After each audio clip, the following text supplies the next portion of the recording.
I was saying the eagle has landed, but I said the Palmer has landed. So welcome to Washington, D.C. So Palmer says 2023, I mean, there's so much that we're reading in the news on you and Anduril. And it's not just Anduril, but it's also your projects that you're doing. Like, can you just give us a quick update, maybe the stuff we're not reading in the news?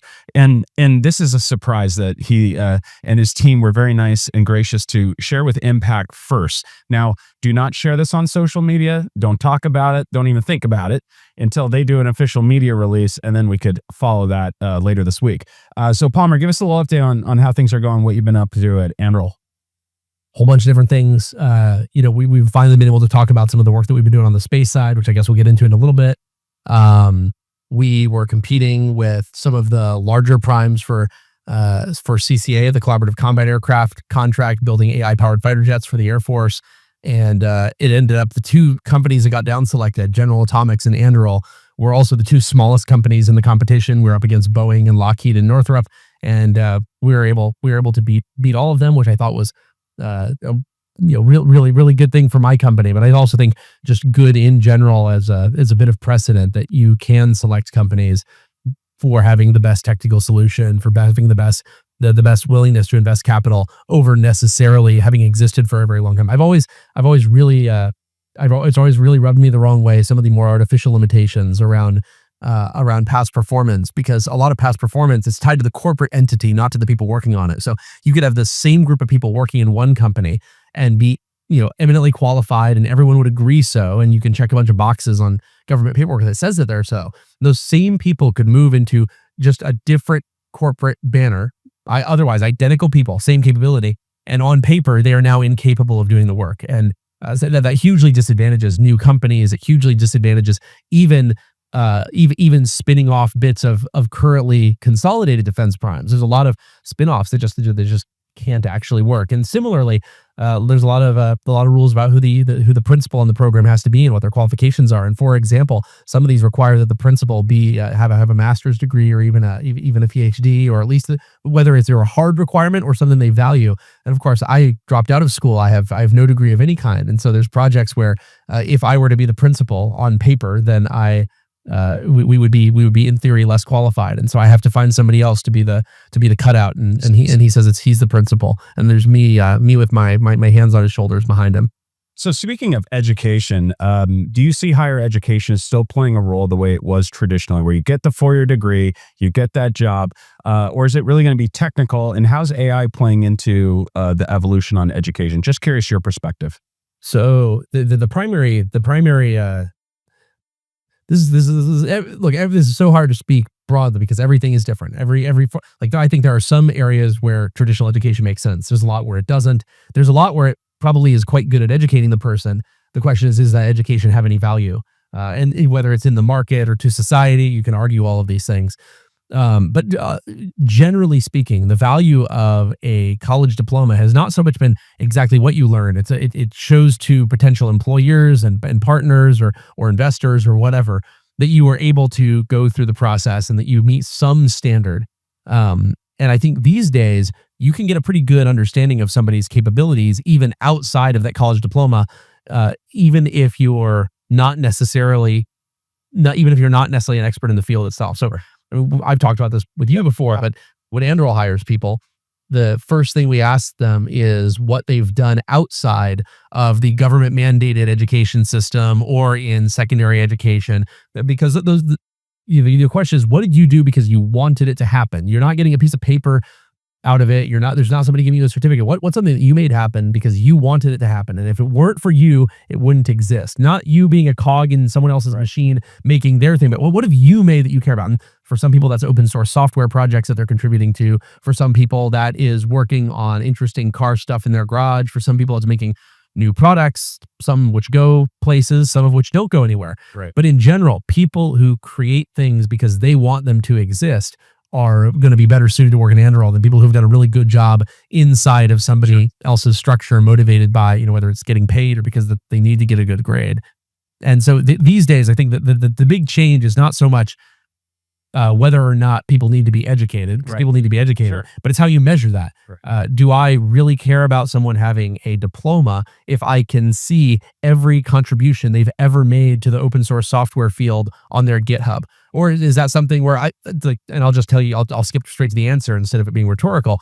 Our recruiters will briefly glance at their diploma, and then actually the team on the interviewing side is going to spend way more time looking at the things that actually matter, because it's easy to get a diploma and not actually be quality on the other side. It's and there's also a lot of people who don't get the diploma and then they are quality on the other side. So that's what you should be measuring. Working at Anduril, you guys had a very also we'd be hypocritical to say you need a degree to work at Anduril, because I mean, you have one of the most desirable companies for people. And in fact, I get hit up maybe 2 or 3 times a week where people are like, hey, can you submit my application? You guys used an incredible strategy, which is don't work at Anduril. Like, I mean, what was that all about? That was amazing. So that's a new strategy.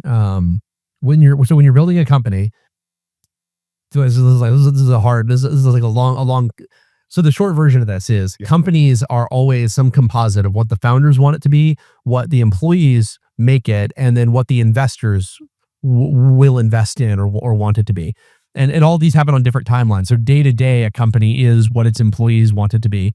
And you can try to prune it and trim it and do things here and there, but day to day, it's you can't force a culture, right? You can't say this is our culture, therefore it is. The people are what make up the culture.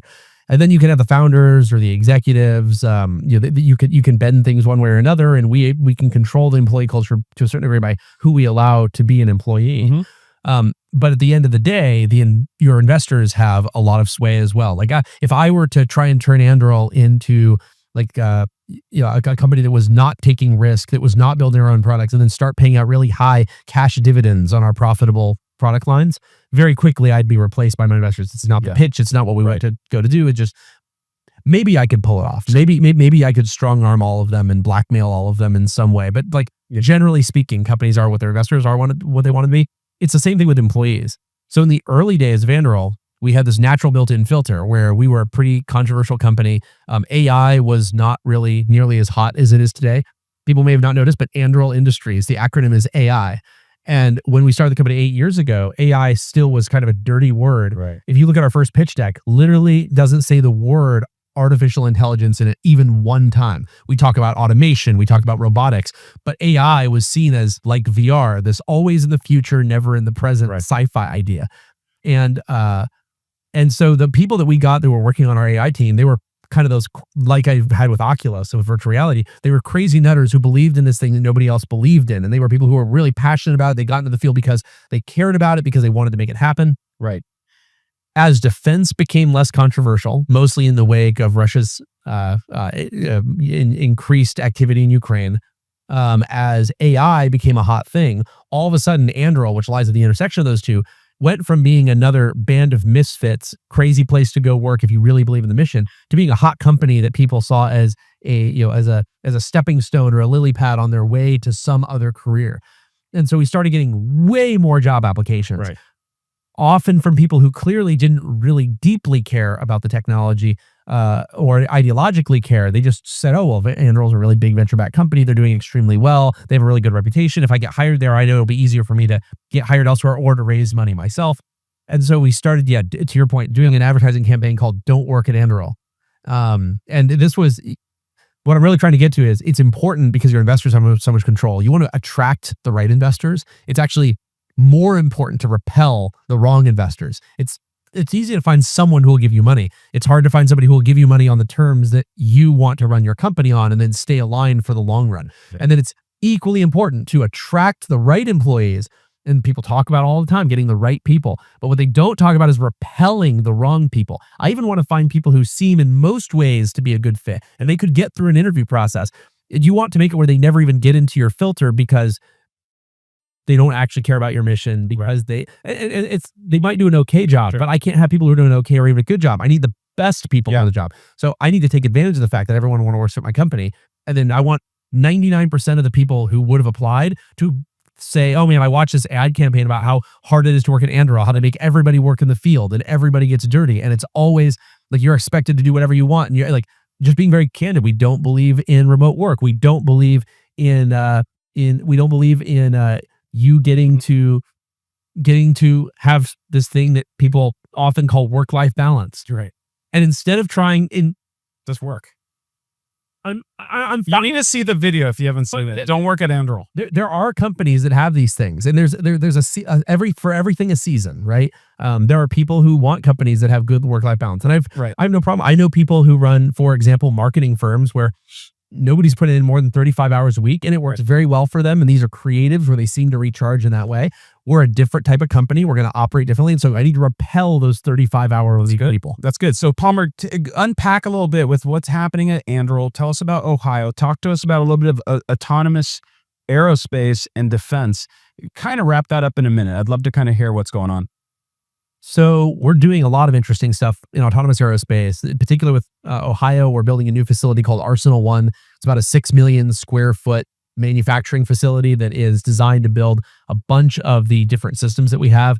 The most interesting thing about Arsenal One is that we started building it with our own money, putting hundreds of millions of dollars into building it before we had any of the contracts that we hoped were going to fill its production lines. And that was because as we ran the math on the timelines for what the government needed and when they needed it, it was clear that if we waited until we potentially won something like CCA or some of these low-cost cruise missile programs, if we waited to start construction after we won it, we weren't going to be making anything until the 2030s. And so Anduril is a new company that doesn't have a whole bunch of existing manufacturing footprint. The only way that we could be competitive in the contract phase was to just get ahead of ourselves and put all that money into building those facilities. And that was a really interesting thing because everyone, like I'm sitting in this room and people are congratulating me and saying, "Wow, what a brilliant move! What an incredible decision! What a visionary path." But that's only because it works. So there was a period of time where we were putting hundreds of millions of dollars in this factory. We had not won these contracts. And in fact, you had the CEO of another major aerospace company publicly saying we had a 0% chance of being down selected. 0%. Was that the one that called you the Theranos of the defense industry? No, that was a different one we were competing with. That said, we're the Theranos of the defense industry. I love your Twitter response with putting them in a little capsule. Yeah. No, I took a picture of Elizabeth Holmes and put my face on her, and I tweeted that with their quote. I loved it. By the way, I talked to the journalist that printed that, and there were a bunch of people who thought he must have like got that quote like off the record and then said, "Oh, this is just too good. I just have to put it out there, even though I shouldn't." And that journalist actually caught me in the restroom of an event. Like it was like a week later, and he said, "Palmer, I want you to know that when they said that, they said, 'Did you get that? Did you get that? We want to make sure you put that in the story.'" He said, "That's on the record." They said, "We want you to make sure that that's in the story." So it wasn't just like accidentally, shit talking us. It was a concerted campaign to convince people this wasn't going to work. Anyway, what I was trying to get to is a lot of my investors, even the people who already believed in Anduril, people who really believed in our mission, thought that this was a very hubristic, very insane decision. Yeah. And if we had tried to raise another round before this worked, it would have been a down round. Right. Because everyone thought we were way over our skis. We used all the money they had given us. Instead of doing one thing, we'd use it to do this thing. And of course, now that it's all working, they're all really happy and they're all really thrilled. But it should be a reminder to people just how fast these things can turn. I mean, that was a flip of the coin. If we wouldn't have been selected, that wouldn't have been a reflection on Anduril as a whole, but it would have been huge and devastating to the company if it wouldn't have worked. So one of the questions that this is the last time I ever pull a stunt like that. I'm never going to do something like that again, where the company's riding on that knife's edge of working or not. Huge inflection point too, and what a move to make and to build that facility proactively to accommodate the defense products that you're partnering with government. That brilliant move. And fighting back to that journalist, that's something that speaks true to me as a PR professional. Palmer is actually a PR professional. He studied comms, and I said he rails of keep honoring. I was the online editor at the Daily 49er at Cal State. Well, it's not the Daily 49er anymore. They got rid of all because gold miners are racist. Your superpower of catching a story and punching back, and then your fan base just fuels that energy. Can you tell our founders that are facing adversity in their own worlds, whether it's journalists or investors or people that are just shitting on them in the moment, in that rise, and then they're facing that adversity? We came to Washington, D.C. when government shut down. And instead of saying, you know what, we'll just cancel it, do another day. Now the senators and congressmen are coming. We didn't actually plan that, but the only way to know was to face the adversity. Can you talk a little bit about how you're able to do that, from the Jason Kalkagnis situation to, just some of these recent journalists where you capture it and you hit back? Can you just talk a little bit about that? And then we're going to get into the big reveal. I mean, I've been on both sides of this. So I've tried the strategy of not saying anything, which is what the kind of Facebook and PR professional push is, and just let things blow over. And then I've also tried very aggressively pushing back. And my worldview has come to this. All of the people that are telling you don't care what they think, they don't matter, they can't stop you, they're completely wrong. They're borderline lying to you. A bunch of those people are celebrities in Hollywood, and they're out there saying, "Oh, you're like, oh, what's the secret to you're like, oh, I just don't care what people think about me. I just do whatever I want." And these are the same people who employ entire teams of professionals to manage their image, full-time professionals. If they didn't care what people thought of them, they're sure showing that in a strange way. Yeah. The reality is they deeply care, because they recognize, like most people, that if you don't protect your reputation, people won't want to work with you. They won't want to work for you. They won't invest in you. They won't want to be associated with you. And it's not a binary. It's not they will or they won't. It's who will and who won't, and to what degree will they hitch their horse to yours. And so there's a continuous scale of reputation helping you. And people can think you're a little nuts. They can think you're out there, but they can't think that you are unethical. They can't think that you're going to stab them in the back. They can't think that you are a liar or a fraud. Right. And so when people say don't care what people think about you, they're completely wrong. They're nuts. I've taken a different approach. I think the world is better when everyone has teeth and everybody has claws and everybody knows it. Armed society is polite society, but as applied to PR.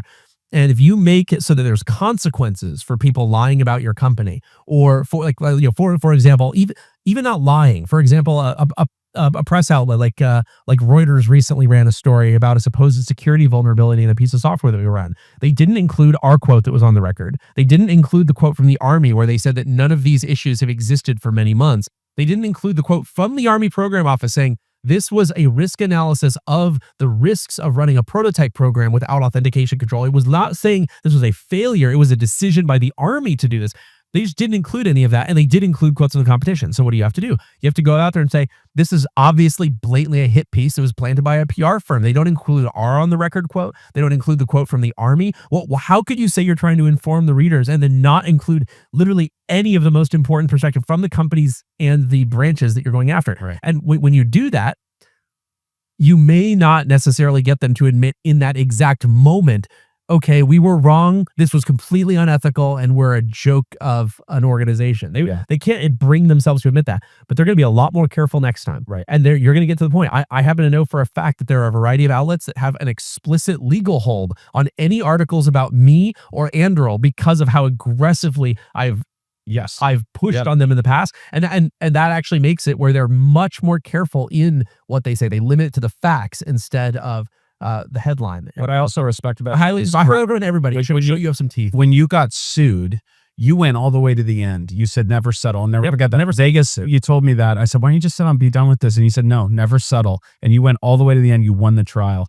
And not a single journalist wrote about that, which I also pointed out. I mean, but this was fascinating because there were literally hundreds of articles about me being sued by this company that claimed that I had stolen my intellectual property from them. There were a bunch of other things where like just you could just see it wasn't true just through public records. They claimed that I was their employee and that I stole all this when I left. Literally never employed by them. They're located in another state. It was a truly fabricated claim. And what happened is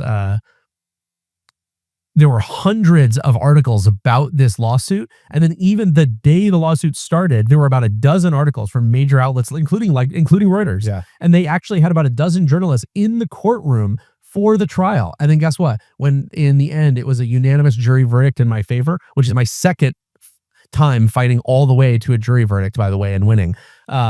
Literally not a single article was written about it. None. It was completely silent about it because they actually just wanted to write an article about what a bad dude I was. It wasn't actually about where this technology came from. It was a go after Palmer Luckey operation. And I do see parallels with you and our administration where they fight back too, and they don't let the media carry the narrative. They carry the narrative. Well, the difference is that the government to some degree, in theory, is bound by the First Amendment. So they can't treat different viewpoints differently.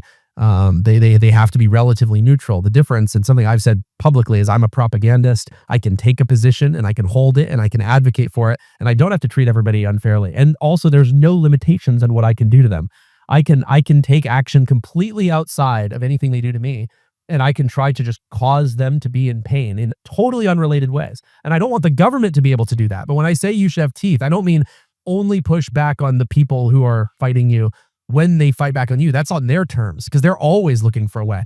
No, you want to fight back when it's disadvantageous to them. You want to push on the things that they don't even know that you're paying attention to. So right. There are people who probably feel differently. That's fine. I think it's important if you say something, you shouldn't say something everybody disagrees with it. Otherwise, you're not saying, if you do, you're not saying anything.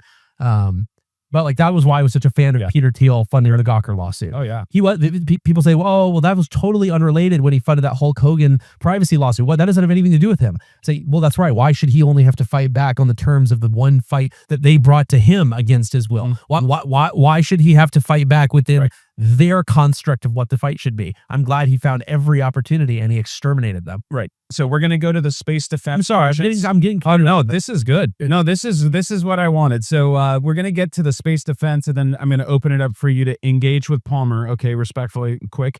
Tell us a little bit about your reveal. Hearing it first at Impact, and I just want to say before you start that, you've been an amazing friend to me. I really appreciate you for backing me. You've helped grow this organization. You've changed a lot of these lives in here, and it's because of you. I seriously mean it. This is the reason why we're advancing. So I can't thank you enough. You're on our team, and we got you.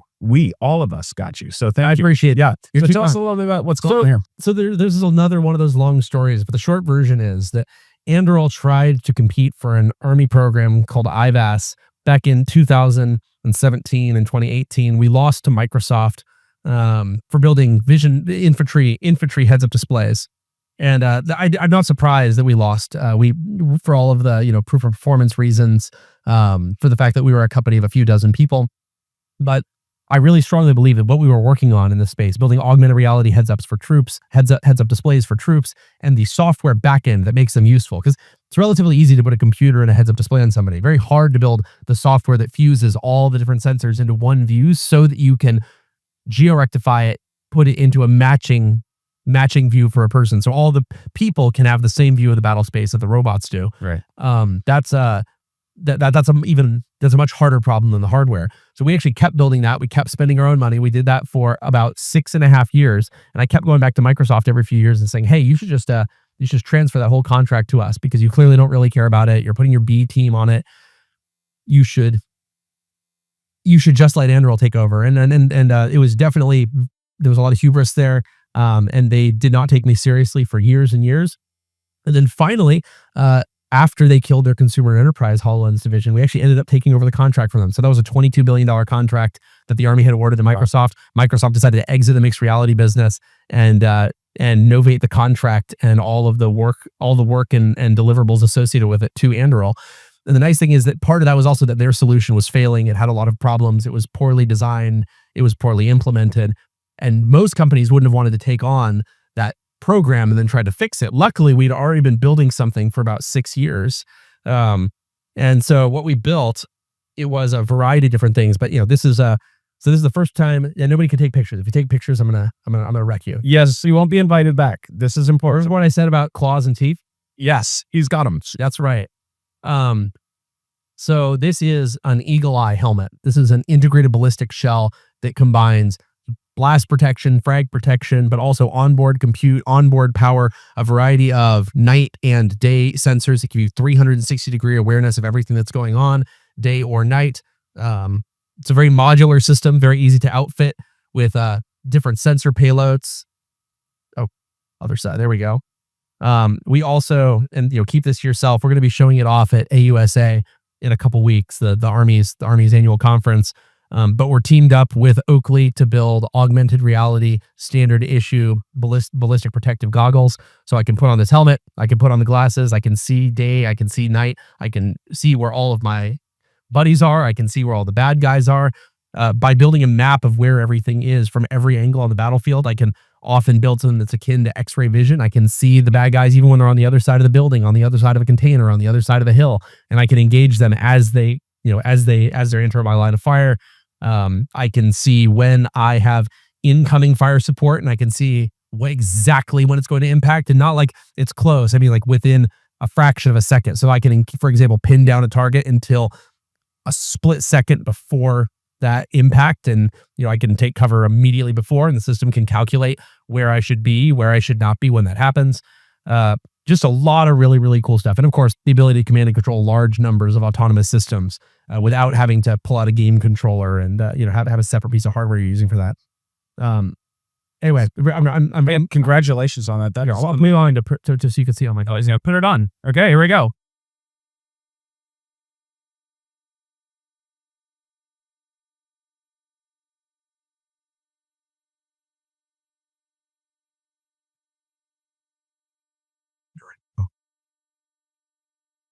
There we go. There we go. But what are the what are the other cool? I gotta get a selfie. All right, just don't post it. But there's a lot of cool tech in here on the electrical and display side. But we also did some cool stuff on the material science side. Like, for example, the shell is not made out of polyethylene. It's made out of a boron carbide ceramic grid. So it's actually multi-hit capable, can take hits from much, much higher energy pieces of frag than existing conventional helmets. And this was the result of me talking with the Army and trying to convince them for a long time that they shouldn't be trying to build a system that could bolt onto their existing helmets, but that they needed to invest in an integrated solution that combined everything in order to save weight and increase protection. The Army has spent a lot of money, for example, trying to say, hey, we wanted this to be a little bit lighter. We'll pay, we're willing to pay a lot of extra money to pull weight out of the optical system and the electrical system.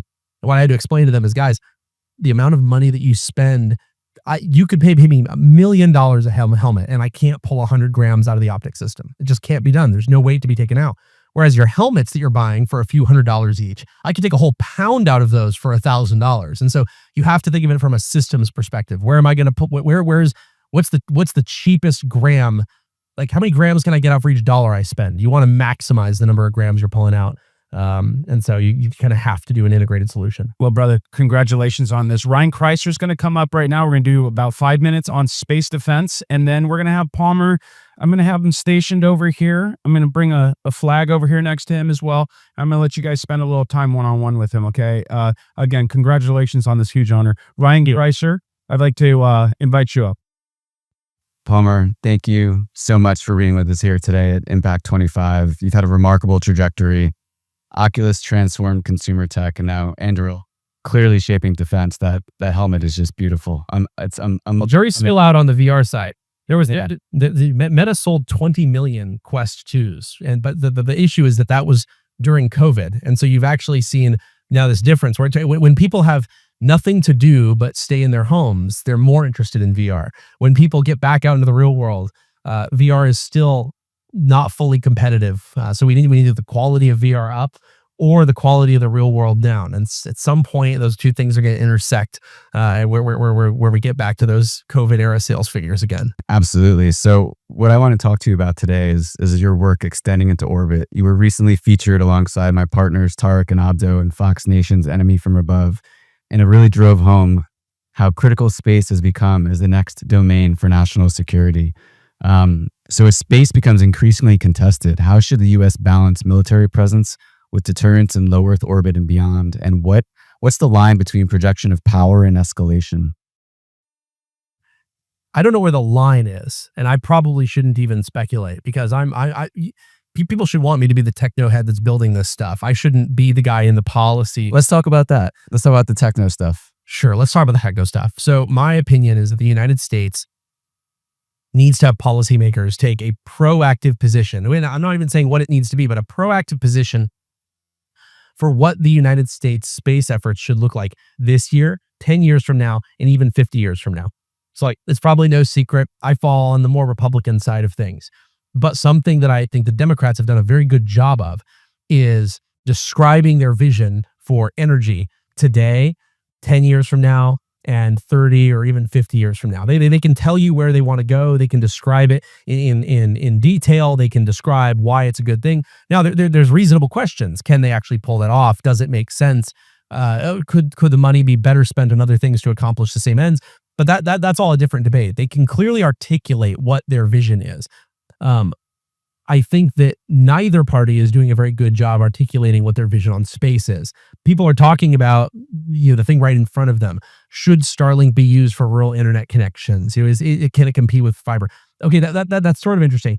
But what do you want the United States' space policy to look like 50 years from now? Maybe you could work from it backwards. Who do you think should hold the Lagrange points for civilian and military applications?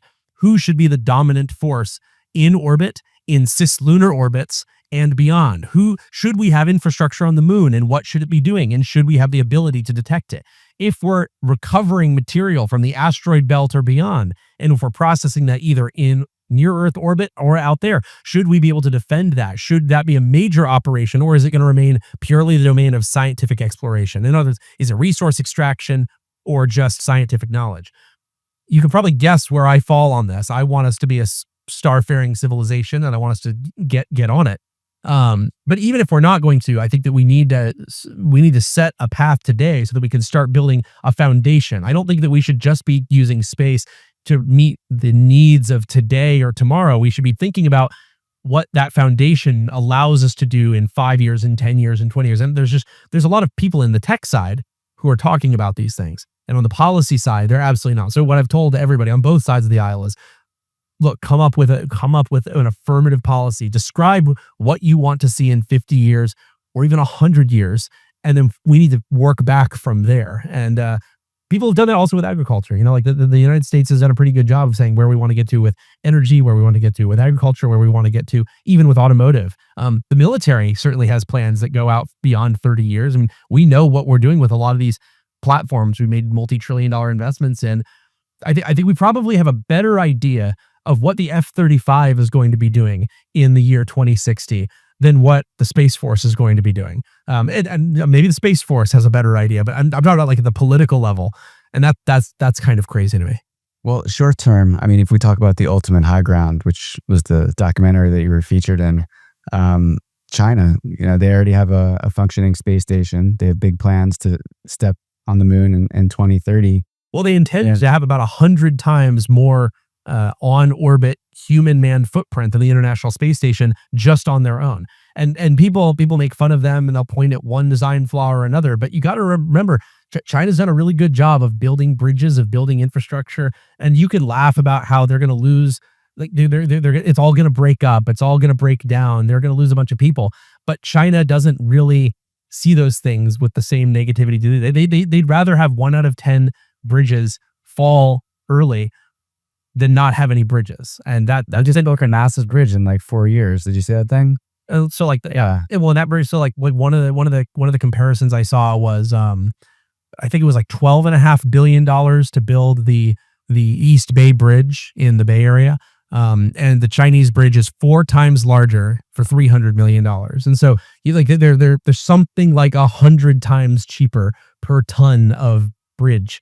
And that is a success, even if that bridge falls over in 3 or 4 years from now. I mean, they would just build another one and then do it 100 times. There are advantages to that approach, especially in space, where, as you've seen from SpaceX, there's value in iterating and just getting it done and learning from the failures. So can you go into a little bit more detail on what Anduril has done so far in space technology-wise and what your plans are for the future? Is it solely dependent on the policy side, and if the government wants to have a strong military presence in low Earth orbit and beyond? So we've been investing in space for a very long time. We were one of the first companies to have a satellite running AI on orbit. We were doing that before AI was even cool again. We've tied a lot of existing systems together. So U.S. systems, also foreign systems from allies and partners, tying them into one mesh. We're now building high delta V maneuvering vehicles that can do a variety of different missions. And that was one of the things that we were talking about on Fox. Without getting into any of the classified specifics, Anduril actually won a program years ago, and it was never classified. It was an Air Force project that they were doing through AFWorks, and it became more and more real until it suddenly wasn't. But does anyone remember TOADS, the Tactical Orbital Asset Delivery System? The idea was to deliver pilot aid recovery kits to any pilot downed anywhere in the world in a small number of minutes, well under an hour. And Anduril competed with about 40 other companies for that initial contract. Everyone else was proposing that phase one was a white paper. In our case, we had already been spending money building the system and actually launching surrogates on sounding rockets and doing re-entry tests. So we showed up and said, our phase one is build the 4-pack orbital launcher. We're going to go up into space and we're going to strike Johnston Atoll with pilot aid recovery kits 4 times in a row, 4 orbits, one after the other. And we ended up, it was down selected to us and Raytheon, and then we were selected.